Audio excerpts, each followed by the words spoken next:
People are often clouded by nostalgia. They remember their childhood classics with fondness. As memory fades away, they are left with things which were memorable, things which they liked with a game. The human brain forgets negative experiences a lot easier unless they were exceptional in some way. This results in a distorted view for classic games where people are passionately recommending and defending games which are not that good anymore. It is especially bad when people are defending games never themselves bother to replay games which they are so passionately love. Old games like Homeworld were good games because back then there weren't many good games. Because of this, any game which was half bad would be lauded as something amazing.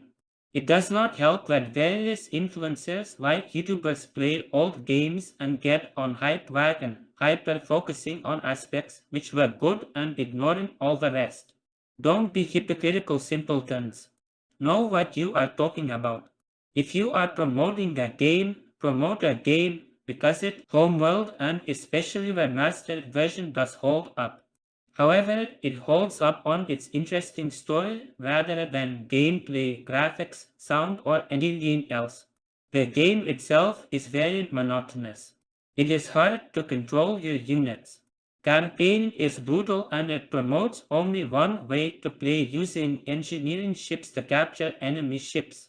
Yes, it is fun at first, but soon it becomes tedious. You cannot drag out a joke endlessly.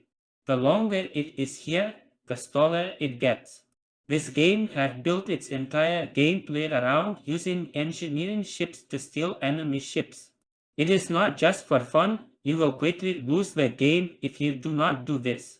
As campaign carries progress from one mission to the next, this creates extremely tedious gameplay where you must gather as many enemy ships as possible and mine an entire map out of every available resource. Homeworld is a very tedious game. When I played this game, missions feel like a drag. This simple mission takes half an hour to complete. Most of the pain comes from the fact that you need to spend a third of a mission time just gathering resources. You cannot just leave it on auto because AI won't automatically gather all resources.